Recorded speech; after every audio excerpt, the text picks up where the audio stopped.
नमः संस्कृताय Mithila study circle से मैं डॉक्टर प्रियदर्शी प्रस्तुत है ट्यूशन द्वितीय भाग का चैप्टर भी दूसरा और पाठ का नाम है पाटलिपुत्र वैभवम।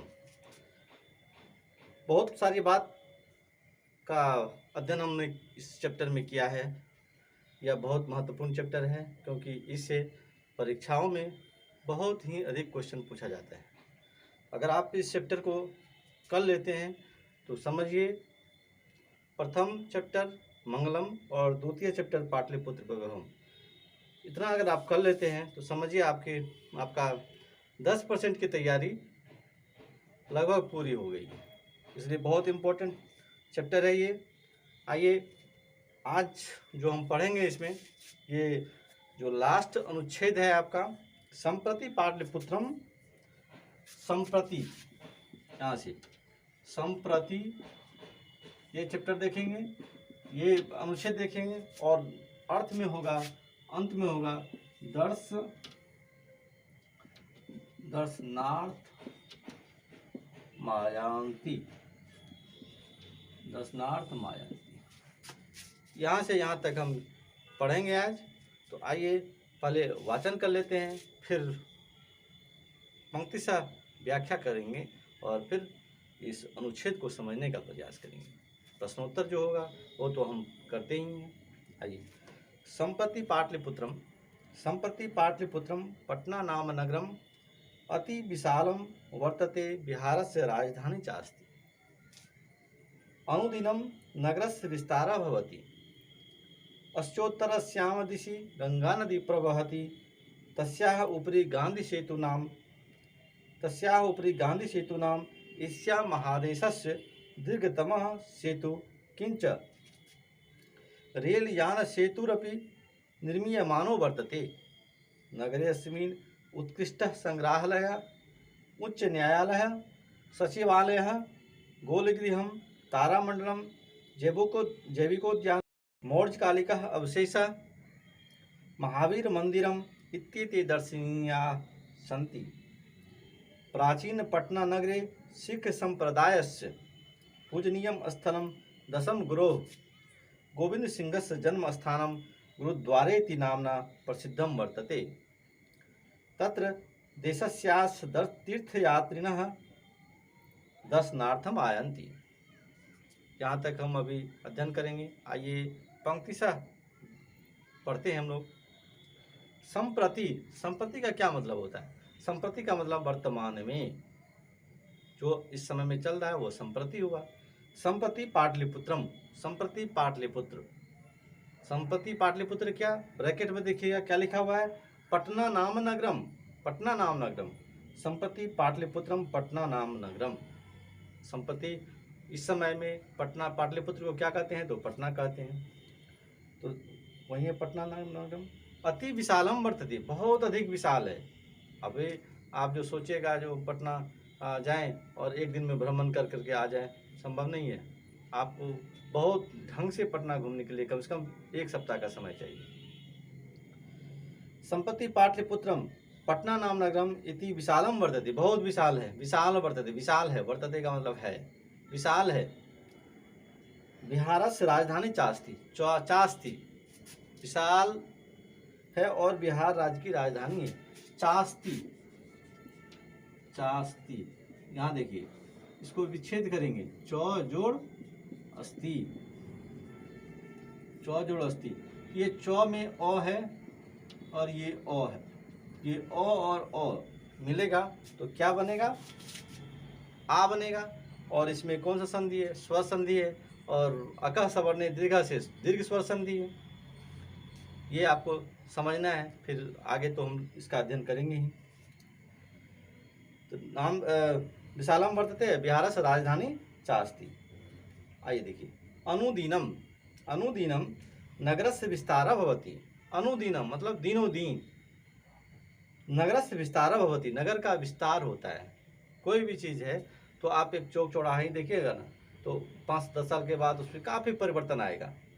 ठीक है, वहीं का रहा। और पटना तो इतना 2500 वर्ष पुराना शहर, तो आज कितना विकास हुआ, कितना परिवर्तन हुआ, कितना विस्तार हुआ, ये तो आप अनुमान लगा ही सकते हैं। अनुदिनम नगरस्य विस्तारः भवति, पर दिनों दिन इसका विस्तार होता है। अनुदिनम नगरम नगरस्य विस्तारः भवति, दिनों दिन नगर का विस्तार होता है। अनुदिनम एक शब्द आया है इसमें, अनुदिनम, देखिए बहुत इंपॉर्टेंट शब्द है। इसका ये सामासिक पद है, समस्त पद है, और इसका जब समस्त पद का विग्रह होता है क्या होगा, दिनस पश्चात, दिनस पश्चात, तो अनुदिनम, और इसमें समास कौन सा है, तो अव्ययी भाव समास है, ये बात ध्यान रखेंगे आप।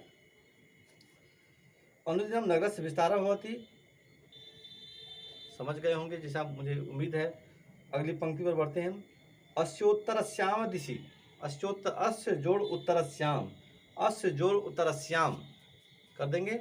अस्य उत्तरस्याम दिशि गंगा नदी प्रवहति, इसके उत्तर दिशा में गंगा नदी बहती है, प्रभवती बहती है, ठीक है। बहती, बहती मतलब बहना। अब प्र उपसर्ग लग गया है इसमें, जैसे कोई भी जब उपसर्ग लगता है तो उसका कुछ महत्व बढ़ जाता है। प्रभवती मतलब यह गत्यार्थक प्रत्यय है, तो बहुत प्रवाहमान होती है, काफ़ी जल होता है और तेजी से बहती है गंगा का पानी, ये कहने का मतलब है यहाँ। तो अस्य उत्तरस्याम दिशि, इसके उत्तर दिशा में। अब यहाँ से क्वेश्चन बन सकता है, जो गंगा के किनारे पटना, तो पटना के किस ओर गंगा बहती है, बताइए। अब जानते हैं तो ठीक, नहीं तो मैं बतला रहा हूँ। गंगा के उत्तर दिशा में, उत्तर की ओर गंगा बहती है, तो गंगा के किस ओर पटना है, स्वाभाविक है दक्षिण, दक्षिण की ओर होगा। तो अस्योत्तरस्याम दिशि, दिशि में सप्तमी का एक वचन है, दिशा में, इसके उत्तर दिशा में। अस्य जोड़ उत्तरस्याम, अस्य जोड़ उत्तरस्याम, इसमें भी क्या है, अस्य बता ही देते हैं। अस्य जोड़ उत्तरस्याम, देखिए इसमें अ है और इसमें उ है, तो ये मिला तो ओ हो गया, हाँ गुण संधि हो गया, गुण संधि हो गया। चला गया। अस्य उत्तरस्याम दिशि गंगा नदी प्रवहति, इसके उत्तर दिशा में गंगा नदी बहती है, ठीक। तस्याह उपरि, इसके ऊपर गंगा नदी, गंगा नदी स्त्रीलिंग है, नदीवाची शब्द स्त्रीलिंग होते हैं, इसलिए इसके लिए जो प्रोनाउन सर्वनाम का प्रयोग हुआ है वह तस्या का प्रयोग हुआ है। तस्याह उपरि गंगा सेतु नाम एशिया महादेशस्य दीर्घतमः सेतु, तस्याह उपरि, इस गंगा नदी के ऊपर, गांधी सेतु नाम, महात्मा गांधी के नाम पर एक जो सेतु बनी है, वहाँ पुल बना है गंगा पर, उसका नाम रखा गया महात्मा गांधी सेतु। तो महात्मा गांधी सेतु नाम एशिया महादेश से, एशिया महादेश का दीर्घतम सेतु, बड़ा सेतु पुल है गंगा नदी पर जो पुल बना, इसका कि मैंने पहले फर्स्ट या सेकंड वीडियो में, दूसरा वीडियो में बतलाया भी है, जो पटना के सभी जगहों का डिटेल में मैंने बतलाया। वहाँ आप देखे होंगे तो जानते ही होंगे गंगा सेतु, और ये पटना और हाजीपुर को जोड़ती है, मतलब हाजीपुर से वैशाली जिला प्रारंभ होता है, तो पटना जिला और वैशाली जिला को यह गांधी सेतु जोड़ती है। कहता है तस्याह ऊपरी गांधी सेतु नाम एशिया महादेश, एशिया महादेश का सबसे बड़ा पुल है। दीर्घतम मतलब लंबा, लंबाई में इसकी जो लंबाई है 5.750 किलोमीटर, मतलब 5775 मीटर है। किंच रेल यान सेतुरपि निर्मीयमानो वर्तते, किंच और क्या, और भी क्या, किंतु रेल यान सेतु भी निर्मीयमान है, निर्माणाधीन है। अब तो निर्माणाधीन नहीं कहें वहाँ, अब तो वह बनकर के तैयार हो चुका है। ये गांधी सेतु तो पुराना है। फिर आप मोकामा के पास देखेंगे तो राजेंद्र पुल है, राजेंद्र पुल में आप देखेंगे तो बस भी और सड़क यातायात भी और रेल यातायात, रेल भी, दोनों एक ही पुल पर है। और उसी तरह से दीघा घाट में, पटना में ही दीघा घाट है, वहाँ जो पुल बना है वहाँ भी इसी तरह की व्यवस्था है, और ये अब बन चुकी है। मतलब पहले हाजीपुर से अगर पटना ट्रेन किससे जाना हो तो बहुत दिक्कत का सामना करना पड़ता था, फिर बरौनी और बरौनी होते हुए घूम कर जाती थी। अब ऐसी बात नहीं है, अब जो दीघा घाट पे पुल बन गया है, आप आराम से जा सकते हैं। तो ये था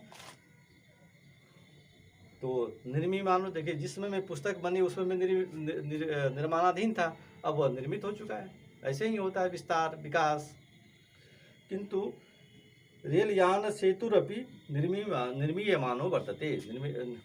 अब पहले के लिए समझ लीजिए निर्माणाधीन है।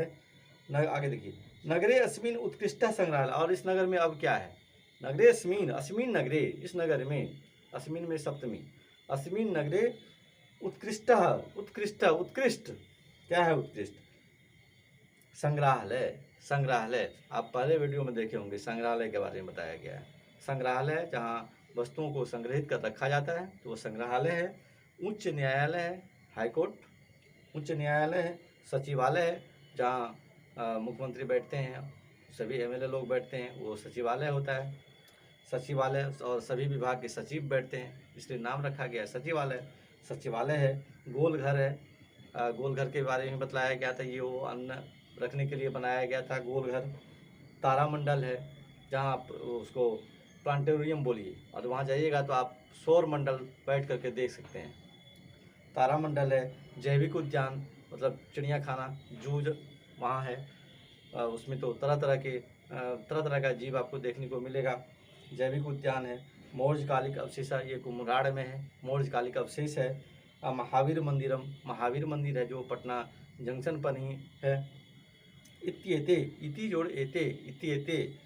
दर्शनीयाः सन्ति, ये सभी दर्शनीय हैं। पटना में जो दर्शनीय स्थान है उसका नाम इसमें अंकित किया गया है। क्या सब, तो अस्मिन नगरे, इस नगर में उत्कृष्ट संग्रहालय। उत्कृष्ट लिखा है तो उत्कृष्ट का मतलब सामान्य नहीं, बहुत उत्कृष्ट है, समृद्ध है। संग्रहालय, उच्च न्यायालय, सचिवालय, गोलघर, तारामंडल, जैविक उद्यान, मौर्यकालिक अवशेष, महावीर मंदिर, ये सभी दर्शनीय स्थान हैं। आइए देखिए, प्राचीन पटना नगरे क्या है, सिख संप्रदायस्य पूजनीयम स्थलम दशम गुरु गोविंद सिंहस्य जन्म स्थानम गुरुद्वारे थी। वो पटना सिटी जैसे आजकल कहते हैं इसको, प्राचीन पटना को पटना सिटी कहते हैं, तो वहाँ क्या है उसके संबंध में बताया है। तो प्राचीन पटना नगर मतलब पहले उसी एरिया में जो पटना सिटी है उसी क्षेत्र में अधिक आबादी थी, पहले लोग उधर ही बसे, इसलिए कहते हैं प्राचीन पटना नगरे। प्राचीन पटना नगर में सिख संप्रदाय का पूजनीय स्थल है। सिख संप्रदाय का, हिंदू मुस्लिम सिख ईसाई, जैसे भारत में 4 संप्रदाय के लोग हैं, तो उसमें जो एक सिख संप्रदाय है, गुरु नानक ने इसकी नींव रखी थी, और उसके दसम गुरु परंपरा चली, और गुरु में वो दसम गुरु जो हुए गुरु गोविंद सिंह, उनका जन्म स्थल यहीं पर है। गुरु तेग बहादुर के पुत्र, और फिर गुरु तेग बहादुर 9वें गुरु थे, उसके बाद गुरु गोविंद सिंह हुए। सिख संप्रदाय पूजनीय स्थलम दसम गुरु, पूजनीय स्थल दसम गुरु, 10वें गुरु गोविंद सिंह जन्म स्थानम, गुरु गोविंद सिंह का जन्म स्थान गुरुद्वारा के नाम से प्रसिद्ध है। ठीक है, अगली पंक्ति देखते हैं। ये इससे क्वेश्चन भी पूछेगा, जो दसम गुरु कौन थे, ये इनका जन्म स्थान कहाँ है, इस तरह के प्रश्न प्रायः परीक्षाओं में पूछे जाते हैं, तो ध्यान रखेंगे। और ऐसा जो आपका पाटलिपुत्र वैभव का जो दूसरा चैप्टर है, दूसरा वीडियो है, उसमें मैंने इन सारे स्थलों का फोटो के साथ बतलाया, तस्वीर के साथ बतलाया। आप देखेंगे तो बहुत आनंद आएगा। तत्र देशस्य अस्य तीर्थयात्रिणः, अस्य देशस्य तत्र, अस्य देशस्य, इस देश के, वहाँ मतलब गुरुद्वारा में, इस देश के तीर्थयात्रीगण, बहुत सारे तीर्थयात्री, बहुवचन है। तीर्थयात्रिणः प्रथमा का बहुवचन, तीर्थयात्रिणः दर्शनार्थम आयन्ति, दर्शन के लिए आयन्ति, आते हैं। कहाँ आते हैं, पाटलिपुत्र में, गुरुद्वारा में सिख संप्रदाय के लोग जो बाहर हैं, आप देखेंगे तो पंजाब तो है, सिख संप्रदाय के लोग बिहार में भी हैं, पंजाब में तो अधिक है, और देखेंगे तो दूसरे देश में भी, मतलब कनाडा वगैरह में भी तो अधिक मात्रा में लोग बसे हुए हैं, सिख संप्रदाय के लोग हैं वहाँ। तो ये लोग आते हैं, इनका जब जन्म शती मनाया जाता है, प्रकाशोत्सव मनाया जाता है, तो उसमें में आते हैं दर्शन करने के लिए। ऐसे तो प्रायः लोग आते हैं दर्शन करने के लिए यहाँ। तो ये था आपका इस पैराग्राफ से संबंधित मुख्य बातें। आइए इससे जो बिहार राज्य की राजधानी कहाँ है, बिहार राज्य की राजधानी कहाँ है? हमको नहीं लगता है कि कोई भी छात्र हमारे जो परीक्षार्थी होंगे बोर्ड का इस प्रश्न का जवाब नहीं दे पाएंगे। ठीक है, पटना है, स्पष्ट है। आप ऑप्शन देगा पटना या पाटलिपुत्र रहे, जो ऑप्शन देगा इस दोनों में से कोई एक ही ऑप्शन देगा तो आप लगाएंगे ठीक। ठीक, अगला प्रश्न, एशिया महादेश का सबसे बड़ा पुल कौन सा है? ये भी महत्वपूर्ण क्वेश्चन है। तो जैसा कि बतलाया गया इसमें महात्मा गांधी सेतु, और 5.75 किलोमीटर इसकी लंबाई है, गंगा नदी पर है, और किस दो जिला को जोड़ती है? तो पटना और वैशाली को। बहुत लोग बोल देते हैं जो नहीं, हाजीपुर को। हाजीपुर जिला नहीं है, हाजीपुर वैशाली जिला का हेडक्वार्टर है, मुख्यालय है, ये बात ध्यान रखना है। गंगा नदी पटना के किस दिशा में है? जैसा कि मैंने बतलाया भी था, तो उत्तर दिशा में। उत्तर दक्षिण का कॉन्सेप्ट वहाँ याद रखिए। जो गंगा के किनारे दक्षिणी बिहार है, तो समझ लीजिए दक्षिण ही है, उत्तर में गंगा बहती है, उसके किनारे बसा हुआ था, तो दक्षिण में पटना हो गया। तो पटना के उत्तर गंगा नदी है और गंगा नदी के दक्षिण पटना। पाटलिपुत्र वैभव के पाटलिपुत्र, अगला क्वेश्चन है, पाटलिपुत्र वैभव पाठ के आधार पर पटना का वर्णन करें। आपसे पूछेगा पटना का वर्णन करें, ये तो बहुत ही इंपॉर्टेंट क्वेश्चन है और कई बार परीक्षाओं में पूछा जाता है। ये पाटलिपुत्र वैभव का वर्णन करें, तो आप अनाप शनाप क्या लिखेंगे इसमें? ऐसे पहला और दूसरा वीडियो जो है उसके आधार पर तो आप इसका उत्तर कर ही देंगे, परंतु इसका जो मेन है, आप पाठ के आधार पर, इस तरह का जब कोई भी प्रश्न पूछा जाता है तो पाठ के आधार पर उसका उत्तर देने का कोशिश करना चाहिए। तो पाठ के आधार पर इसका समाधान देना है। आइए इसका क्या आदर्श उत्तर हो सकता है उस पर हम आपसे बात करते हैं। देखिए, पटना गंगा के किनारे बसा हुआ एक विशाल नगर है, ये लिखना है। पटना गंगा के किनारे बसा हुआ एक विशाल नगर है। यह बिहार प्रांत की राजधानी है। यह मगध साम्राज्य और मौर्य वंश से संबंधित है। मगध साम्राज्य, मौर्य वंश से संबंधित है। बहुत सारी बातें हैं, परंतु क्या लिखेंगे, जो मुख्य बात है वो लिखना है। इस नगर में संग्रहालय, उच्च न्यायालय, सचिवालय, गोलघर, तारामंडल, जैविक उद्यान, महावीर मंदिर, गुरुद्वारा आदि दर्शनीय स्थल है। हो गया, काफ़ी है, इतनी बात तो लिखना है आपको। जो यथोचित मार्क्स है, इसमें 2 मार्क्स रहेगा तो आपको 2 में 2 मार्क्स मिलेगा, इतनी बात लिखना है।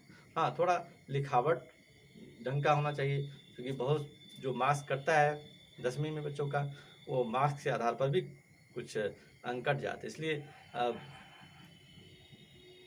आप अपनी राइटिंग को थोड़ा इम्प्रूव कर लीजिए, राइटिंग को सुधारने का प्रयास करिए। तो मित्रों, आज ये था आपका पाटलिपुत्र वैभव का आज का अनुच्छेद, और फिर हम